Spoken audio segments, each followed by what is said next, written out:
আসসালামু আলাইকুম ওরহমতুল্লাহি ওয়াবারাকাতুহু। প্রিয় ভাই ও বোনেরা, আপনাদের কখনো কি এমন হয়েছে আপনি চোখ ভিজিয়ে দোয়া করছেন আল্লাহ তাআলার কাছে, কণ্ঠ কাঁপছে, মন ভেঙে গেছে, তবু মনে হচ্ছে আল্লাহ যেন চুপ আছেন?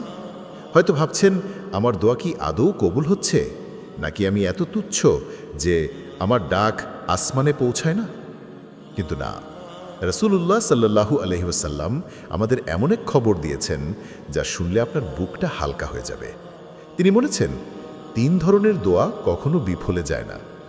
৩টি এমন কি দোয়া যেগুলো সরাসরি আকাশ ভেদ করে আল্লাহর দরবারে পৌঁছে যায়, কোনো বাধা ছাড়াই?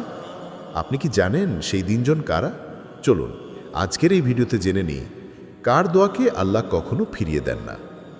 لا إله إلا الله لا إله إلا الله একবার ভেবে দেখুন, আপনি আপনার প্রতি কারো অন্যায় সহ্য করছেন। কেউ আপনার সাথে প্রতারণা করেছে, অপমান করেছে বা এমন কষ্ট দিয়েছে যা কাউকে বলতে পারছেন না। শুধু একা একটা কোণে বসে চোখ ভিজিয়ে বলছেন, হে আল্লাহ, আপনি জানেন আমি অন্যায় করিনি, আপনি বিচার করুন। রাসূলুল্লাহ সাল্লাল্লাহু আলাইহি সাল্লাম বলেছেন, মাজলুমের দোয়া থেকে সাবধান থাকো, কারণ তার ও আল্লাহর মাঝে কোনো পর্দা নেই। এই পৃথিবীতে যত নিঃশব্দ কান্না আছে, সবচেয়ে শক্তিশালী সেই কান্না যা আসে এক মাজলুম হৃদয় থেকে।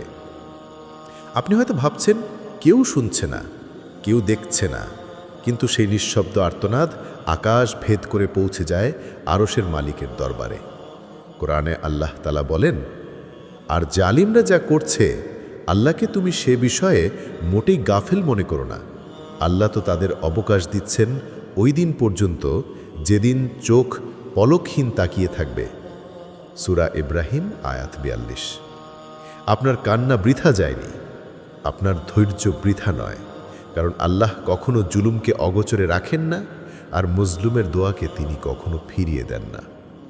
তাই যদি কখনো অন্যায় সহ্য করেন, চুপ থাকবেন না, বরং হাত তুলে বলুন, হে আল্লাহ, আপনি আমার পক্ষে থাকুন, কারণ আপনি হচ্ছেন মজলুম, সেই ৩ জনের একজন যার দোয়া আল্লাহ রাব্বুল আলামিন ফিরিয়ে দেন না।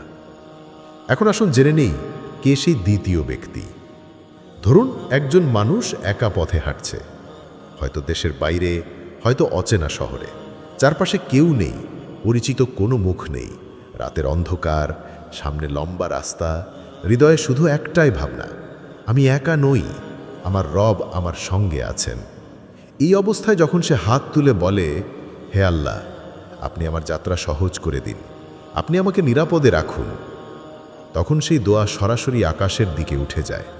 রাসূলুল্লাহ সাল্লাল্লাহু আলাইহি সাল্লাম বলেছেন, ভ্রমণকারীর দোয়া কবুল হয় যতক্ষণ সে ঘরে ফিরে না আসে, কারণ তখন তার হৃদয় ভেঙে নরম হয়ে যায়। তার ভরসা তখন কেবল একটি, আল্লাহ। তখন সে আর অভ্যাসগত কিছু বলে না, তার দোয়া হয় সত্যিকারের, অন্তর থেকে আসা। যখন কেউ একা পথে থাকে, তখন আল্লাহ যেন আরও কাছে থাকেন। প্রতিটি ভয়, প্রতিটি প্রার্থনা, প্রতিটি চোখের জল, সব কিছু পৌঁছে যায় তার কাছে। তাই আপনি যদি কখনো ভ্রমণে বের হন, মনে রাখবেন আপনার সেই নিঃসঙ্গ মুহূর্তের দোয়া হয়তো আপনার জীবনের সবচেয়ে শক্তিশালী দোয়া হতে পারে। সুবহানাল্লাহ। এবার আসুন হাদিসে বর্ণিত সেই সৌভাগ্যবান এবং সবচেয়ে বড় নেয়ামতের কথা শুনি। রাত গভীর, একজন বাবা সবার ঘুমের পর নিঃশব্দে ঘরের কোণে বসে আছেন। হাত তুলে ফিস ফিস করে বলছেন, হে আল্লাহ, আমার সন্তানের জীবনে বরকত দিন, তাকে সঠিক পথে রাখুন, আমি যা করতে পারিনি সে যেন তা করতে পারে।